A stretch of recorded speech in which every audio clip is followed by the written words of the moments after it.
Hello, everyone, and welcome back to the podcast. Today, I have the opportunity of interviewing a national award winning author who goes by the name of Jason Reynolds. Jason, how are you? Hey, I'm great, and thanks for having me on the show today. Anytime. Today, we are going to talk about how Jason's national award winning book, Stamped, of the story of African American people in the United States. Jason, right off the bat of the story, you make known that your novel is not a history book. Why do you make this comment under the first line of the story and have it be the reader's first interpretation of the book? Well, you see, I wanted my book to be influential to people who are of color and also people of all ages because, no kid is going to pick up a book that doesn't have pictures in it. And I also just wanted to tell the audience and make sure that they know that it's not a history book to keep it its own thing and to not have it really compared to anything else. Great. Now, in your book, throughout the first chapter and within the first few pages, you mention the idea of white privilege. In all caps, covering most of the page, you have the word privilege. What is the reason why you made it so that everyone who is reading it would see the message on the page? Well, even today in our modern society, we still see many of the loopholes that are in today's society, and people have to be informed about it. If I don't mention anything about it, and then nothing is ever going to change. So if people start getting taught and informed about it now, it'll help in the future. Throughout American history, we have come across having to battle numerous wars against our enemies. In your book, you mentioned that during the wars, many countries, to compete with the opposite side soldiers, had to use colored soldiers, which made some people uncomfortable, but it's what had to be done to fight in the war. It says in August 1792, close to 500,000 enslaved Africans in Haiti rose up against French rule.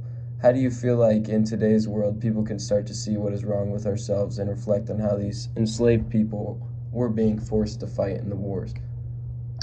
I purposely added that into the story for people to see and have the second reflection after they read it. African American people today don't get nearly as much respect that but they should get because our ancestors were the ones who were fighting.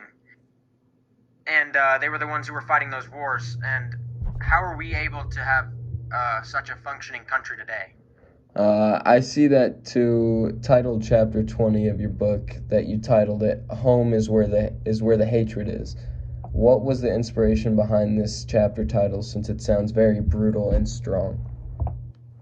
When naming the chapter, I feel it gave the reader a chance in the middle of the book to have a deep thought and give themselves a chance to be able to connect with the book as a whole.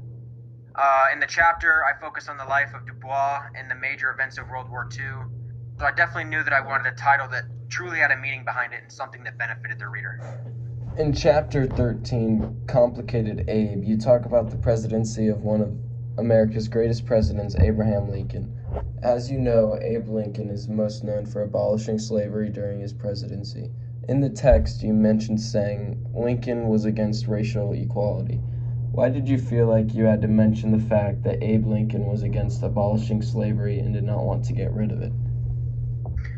I wanted the reader to understand and get to know all the little details that are often left out of the discussion when we talk about significant American figures in the past. When you hear about Abe Lincoln, you don't really hear about how he owned slaves and how he was somewhat supporting the terrible act of slavery.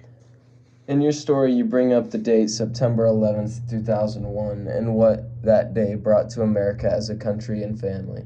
You show the freakness of this event when you say, and then it all came crashing down, literally September 11th, 2001. Well, the event of 9/11 had a huge impact on people in the United States as a whole. It was a time where we saw people truly coming together and sympathizing, and not having any judgment and not letting fighting go on. Why I think it plays such an important role in the book is that it's a spot in the novel that reminds the reader that we are united together to fight as one. Near the end of the book, you talk about the topic of Bill Clinton. You start the chapter off by asking the reader a question and telling them a fact about racial inequality when you say, scientific evidence delivered that races are 99.9% the same. By voicing your opinion on Bill Clinton and the scientific research that has been found, how important is it that your readers and audience sees the examples of what's happening in today's society?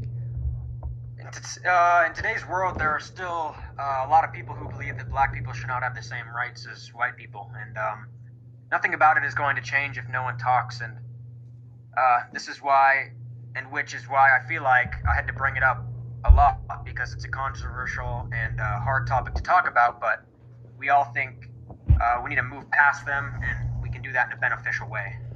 Thank you for coming on the show and answering my questions. Yeah, man, anytime.